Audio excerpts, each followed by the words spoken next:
Let's keep trash talking.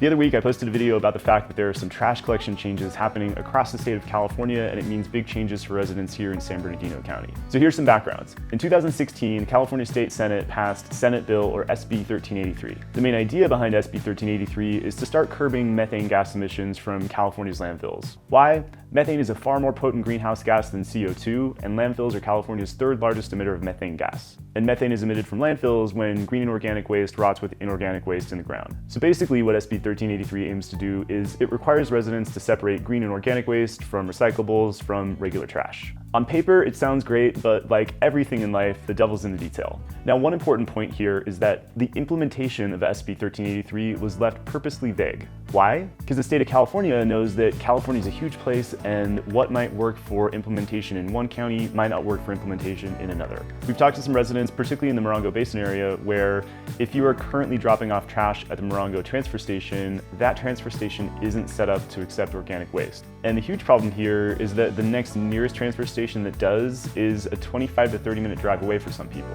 I think the other thing to highlight here, and this doesn't just relate to trash pickup, is the poor communication between the county and some of its residents. I think poor communication here has been a long-standing issue in this county. I mean, if you remember, let's roll back the clock and look at my experience 9 months ago in the snowstorm. A huge part of the reason I got involved is because the county just wasn't saying anything to anybody. And what's happened here is a lot of residents received a letter in the mail from the county saying changes are coming to your trash collection, and you don't have that much time to comply. And some of the requirements just don't make sense for a lot of residents. So I'm personally disappointed with the county's response here because I think there was ample time to get feedback from residents and plenty of time to make some changes. I've also talked about this before, but I think this is another big argument for expanding the network of municipal advisory committees, or MACs, across the county and across District 3. I also get a little bit disappointed when I hear this rhetoric of this isn't our problem, blame the state of California. Because yes, even though this is a state of California requirement, there is a huge amount of flexibility left up to the county to figure out how to implement it in a way that works for everybody. So here are some takeaways for me, and here's what you can expect me to do if I'm sitting in that seat. 1, talk to residents across the district and talk to residents in specific geographies to find out what they do now and what works for them. 2,